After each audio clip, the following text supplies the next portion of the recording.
Hello everyone, welcome back to my channel law shorts Telugu. చట్టం ముందు CM అయినా PM అయినా సాధారణ ప్రజలైనా అంటే గవర్నమెంట్ని ఎన్నుకున్న మనమైనా అందరం సమానమే. ఇది మనకి కాన్స్టిట్యూషన్ ఇచ్చిన రైట్. అంటే అందరికీ అన్ని సమానంగా అందాలి, అందరినీ సమానంగా చూడాలి. మరి బస్సుల్లో ట్రైన్లో సపరేట్గా లేడీస్ కోచెస్ ఎందుకుంటాయి? రిజర్వేషన్స్ అనేవి చదువుల్లో జాబ్స్లో ఎందుకుంటాయి? అందరూ ఒకటే, అందరినీ సమానంగా చూడాలన్నప్పుడు రిజర్వేషన్స్ ఎందుకు? ఈ డౌట్స్ మీకు ఎప్పుడైనా వచ్చాయా? అది కూడా మనకి కాన్స్టిట్యూషన్ చెప్పిన డ్యూటీయే. కన్ఫ్యూజన్ లేకుండా మీకు క్లియర్గా చెప్తాను, వినండి. ఆర్టికల్ 14 మనకి 2 విషయాల గురించి చెప్తుంది. Equality before law, equal protection of loss.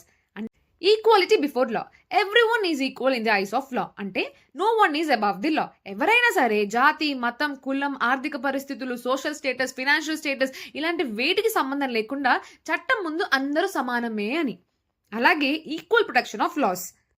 ఇప్పుడు నెలకి 10 లక్షలు సంపాదించేవాడిని, అలాగే నెలకి ₹1,00,000 సంపాదించేవాడిని, నెలకి ₹1,000 సంపాదించేవాడిని ట్యాక్స్ ఒకేలాగా కట్టమంటే ఎలా ఉంటుంది? అది న్యాయంగా ఉంటుందా? కానీ అందరూ సమానమే కదా, అందరూ ఒకేలా కట్టాలంటే కుదరదు.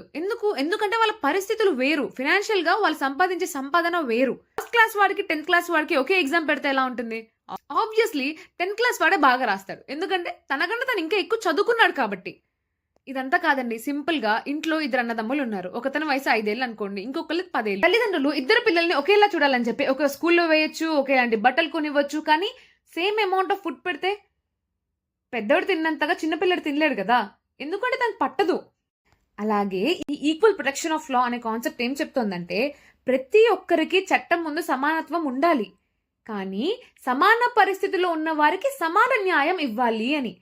ఒకే పరిస్థితిలో ఉన్న వాళ్ళకి ఒకే న్యాయం చేయాలి. ట్రాఫిక్ రూల్స్ బ్రేక్ చేస్తే దొంగ బ్రేక్ చేసినా, స్టూడెంట్ బ్రేక్ చేసినా పనిష్మెంట్ ఒకటే ఉంటుంది. కానీ ఇందాక నేను చెప్పినట్టు ఫస్ట్ క్లాస్ వాడికి 10th క్లాస్ వాడికి ఒకే ఎగ్జామ్ పెట్టుకోలేం కదా, ఎందుకంటే ఇక్కడ డిఫరెన్స్ క్లియర్ గా ఉంది. సో ఇదేం చెప్తుంది? అందరినీ ఒకేలా చూడాలి, కానీ అవసరమైన వాళ్ళకి డిఫరెన్స్ చూపించవచ్చు అని.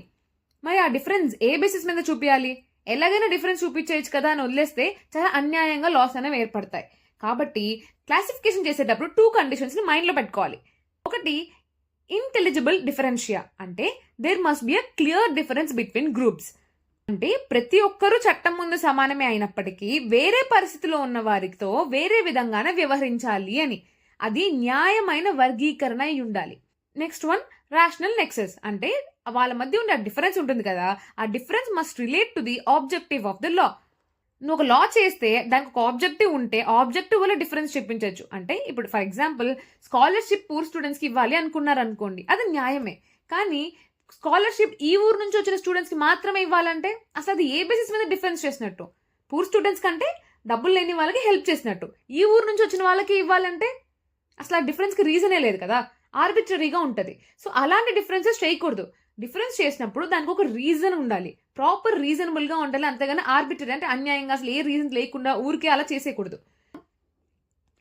ఒక కేసు ఉంది, ఫేమస్ కేసులో Saira Bano versus union of India అని. అక్కడ సైరా బానో అని ఆవిడ ముస్లిం ఉమెన్ అనమాట. వాళ్ళకి డివోర్స్ లో ఇంతకు ముందు తలాక్ తలాక్ తలాక్ అని 3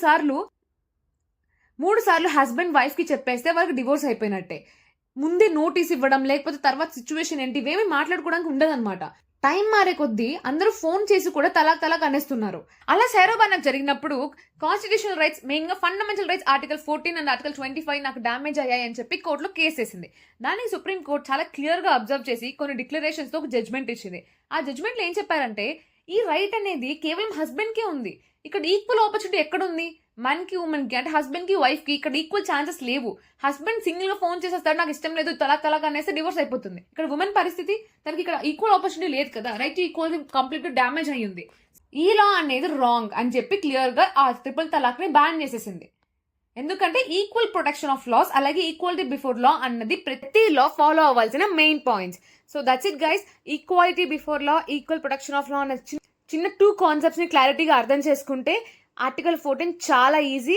నెక్స్ట్ వీడియోతో మళ్ళీ కలుద్దాం. ఇలాగ ఆర్టికల్స్ ని సింప్లిఫైగా మీరు వినాలి అనుకుంటే మర్చిపోకుండా నా ఛానల్ ఇప్పుడే సబ్స్క్రైబ్ చేసుకోండి. Thanks for watching.